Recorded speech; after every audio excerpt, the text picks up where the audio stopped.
விக்கிரவாண்டி அருகே வடக்குச்சிபாளையம் கிராமத்தில் அமைச்சர் ஆர். காந்தி வீடு வீடாக சென்று உதயசூரியன் சின்னத்திற்கு தீவிர வாக்கு சேகரிப்பு.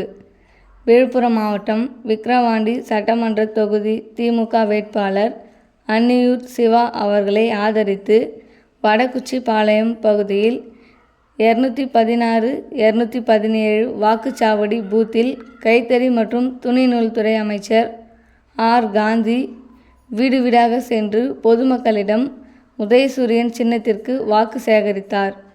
இதில் கழக சுற்றுச்சூழல் அணி மாநில துணை செயலாளர் ஆர். வினோத் காந்தி, ஆற்காடு சட்டமன்ற உறுப்பினர் ஈஸ்வரப்பன், மாவட்ட அவைத்தலைவர் சுந்தரமூர்த்தி, ஒன்றிய செயலாளர்கள் எஸ்.ஜி.சி. பெருமாள், ஆர்.பி. ரவீந்திரன், தெய்வசிகாமணி, பூர்ணசந்திரன், சந்திரன், பாலாஜி, விக்கிரவாண்டி ஒன்றிய குழு தலைவர் கலையரசி ரவிதுரை, மாவட்ட மாணவர் அணி அமைப்பாளர் கவுன்சிலர் வினோத், மாவட்ட சுற்றுச்சூழல் அணி அமைப்பாளர் வேதா சீனிவாசன், மாவட்ட தகவல் தொழில்நுட்ப அணி அமைப்பாளர் தொன் போஸ்கோ, சுற்றுச்சூழல் அணி மாவட்ட துணை அமைப்பாளர்கள் சிவா, ஜெனீஷ், தகவல் தொழில்நுட்ப அணி மாவட்ட துணை அமைப்பாளர்கள் கவுன்சிலர் பிரகாஷ் ராம்கி, மாவட்ட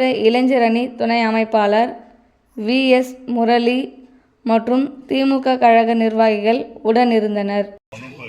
பொதுமக்கள் மகளிருக்கு என்ன அவரே சிந்தித்து திட்டங்களுக்கு நிறைவேற்றுக்காரர் தான் கலைஞர்.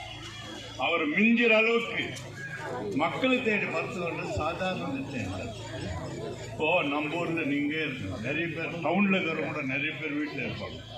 அவங்களுக்கு வேலை தெரியும், பணம் இருக்காது, வெளியே கஷ்டப்படுவாங்க, வெளியே சொல்ல மாட்டாங்க, அப்படியே இருப்போம், மருந்து சாப்பிட மாட்டாங்க, அப்படியே இருக்கும். யாருக்கும் தெரியாது. மரவாய் மக்கள் மட்டும் இல்லை, டவுனில் விட அந்த மாதிரி. அதுக்கெல்லாம் தான் இல்லம் தேவை, மக்களை தேடி மட்டும் நம்மளை தேடி மருத்துவர் வந்து நமக்கு என்னன்னு சொல்லி ஒரு மாத்திரை கொடுத்து சக்கரை வேலை என்ன வேலை அதுக்கு தான் பேர் தான் மக்களை தேடி மட்டும். அது இல்லம் தேடி கல்வி. அதே மாதிரி கல்விக்கு மட்டும்